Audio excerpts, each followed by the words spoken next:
everybody, I'm Rachel from Mrs. Rachel Brady, and I am a blogger and a vlogger, and I talk about and make content about family and food and home and all that type of stuff. And today's video is about cutting corners and kind of making your life easy when you have a lot on your plate.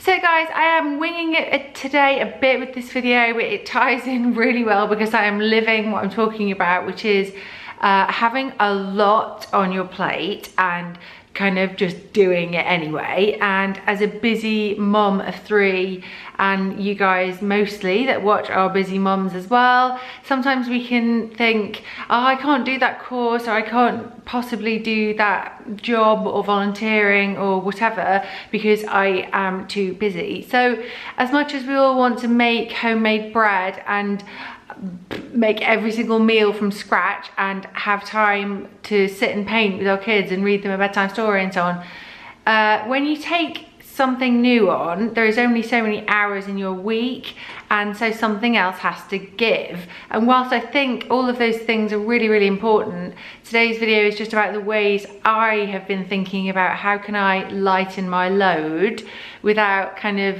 the family suffering and with me still being able to do what I want. So to give you some background to this, I'm doing the Digital Mums course at the minute, and I've also got back into YouTubing, and I know I'm aiming high, but I want to balance both.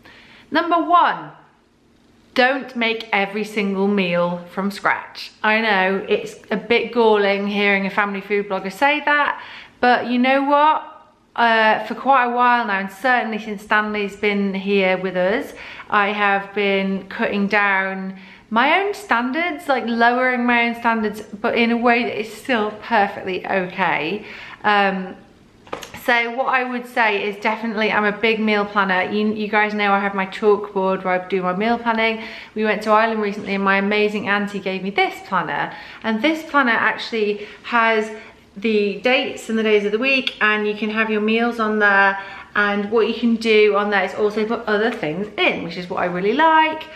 So I can put my week in there and the course stuff on there and work and things like that that I need to do.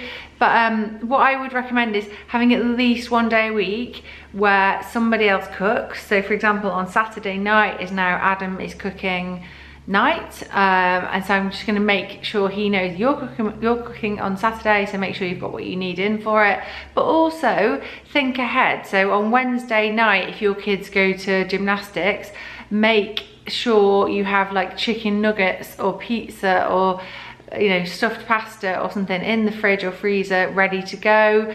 Number 2, also relating to food, is make smart choices. Make things that you know that you can do in the morning, put them in the slow cooker, come back, you've got your dinner made. When you're making mashed potato to go with the beef stew, double up on the amount of mashed potato because then you've got the topping for a fish pie the next day. So it's all about the planning. So if you just take like 15 minutes of a weekend on a Sunday to sit down and do your weekly plan and your meal plan, it really will pay off. Don't just wing it. When you've got your meal plan, then you can go, oh, this takes me to my next point. So 3, utilize technology to plan your week. I'm obsessed with the Tesco groceries app. Other supermarkets will have the same thing, I'm sure. So I, on a Sunday, sit there, normally on a Sunday, not always, I sit there and I have my plan, and then I go through my groceries app and I just put stuff on there. And in that way, I'm lightening my load because I don't have to go food shopping. I once had the idea, oh, I'm gonna take Stanley on his first supermarket food shopping trip. What a disaster. He cried all the way around. It was really stressful. I spent loads more money. I hadn't done a meal plan. It just was stupid. I'm much better off to sit at home, have a coffee. I quite enjoy it. I do the planning and then I do the little bit of shopping, and also all week, during the week, if I run out of like furniture polish, I'll go onto the app and I'll add it to basket.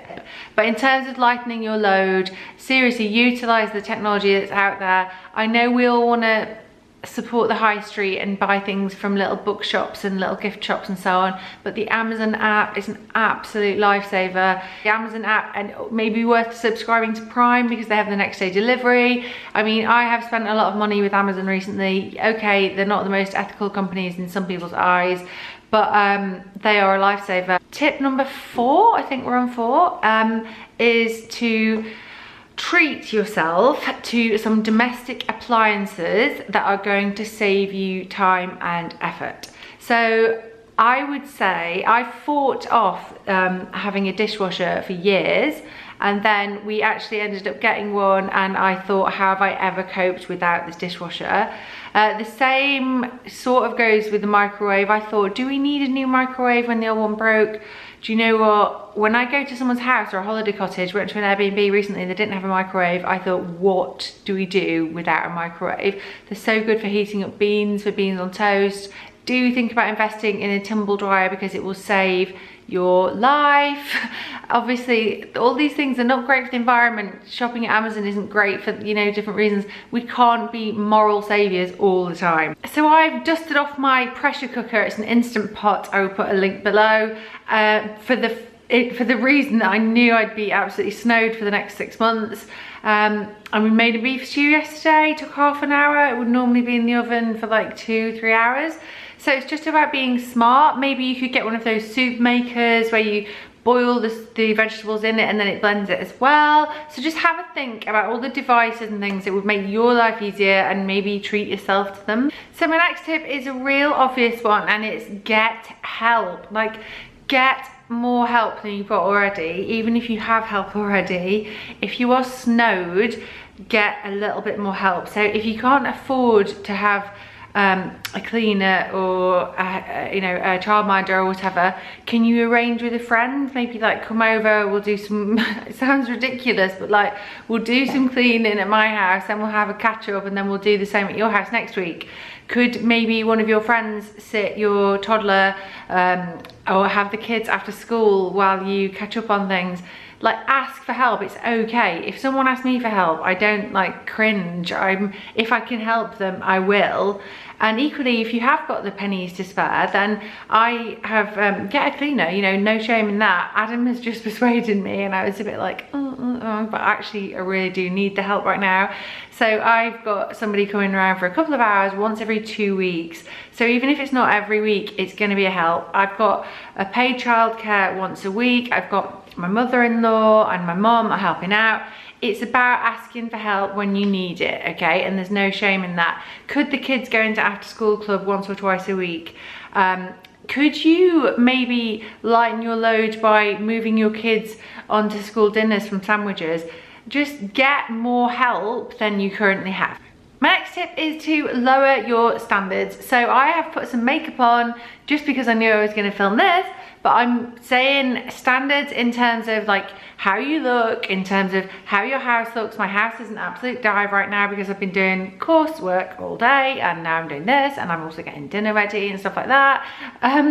Lower your standards. Like Adam always says to me, lower your standards, like chill out a bit. However, it is important to me to have a fairly decent house, and it is important to me to look fairly decent, but just accept that like some days you're gonna go and do, I don't know, go out the door and out of the house with no makeup on. Get used to that, it's okay. Some things aren't gonna be polished and perfect when you're snowed under, and just be okay with that, have peace with that. Maybe decide to wear leggings, a vest and a hoodie from Monday to Friday. If it's gonna make your life easier and you don't have to put an actual outfit on and think about it. You can also be smart here though. You could get your eyebrows tinted, which is what I kind of used to do, but now I can't be bothered, so I'm thinking about getting them microbladed because I just want to roll out of bed, look half decent and not have to do anything. So if you could think about ways to do that, whether it's putting some fake tan on, getting your hair coloured or whatever, so that you literally have less to do in the morning. Lash extensions are great, however they do wreck your eyelashes, so you need to rest them in between.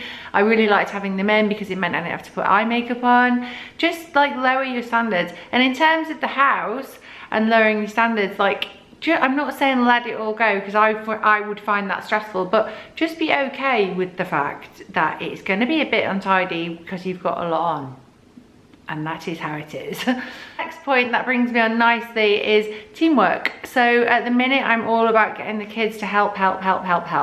We got up a little bit late today because Stanley is waking up super early and So I'm really tired when eventually I do wake up. He wakes me up at 5:30, and then I'm like, oh, trying to get back to sleep so I can at least eat till 7. You know, come downstairs in the morning, there's a million things to do. We're already 20 minutes later than we should be. I'm asking the kids, look, Arthur, can you go around and open the blinds? B, can you babysit Stan while I do this? Or B, could you feed the dog? Actually, it's been great. One of the best things about having 3 children and having extra pressure, a weird silver lining is it's been great for the kids, the older 2, to be a bit more mature and realise they're like, at first they're like, oh no, I've got 1 job to do. I'm like, excuse me, I've got 17,084 jobs to do. So think yourself lucky. Get teamwork minded, get the kids on board, your partner on board. It's not all down to you. This video is kind of perhaps, you know, I don't want to convey that I'm saying, oh, it's all down to you, the mother load and all that. Take some weight off your shoulders and give it to other people. You know, explain to your partner if he doesn't do anything around the house, look, I really need you to be more active around the house. Finally, and I know I'll finish this video and think, oh, I forgot loads of things I wanted to say, but I think it's finally. So a lot of days I write a list, and I'll write a list and it might look something like edit video, I don't know, pay milkman, birthday present for so-and-so, make a batch of X, and it might be like a meeting at the school, and then you know there's like this many things on it, whatever.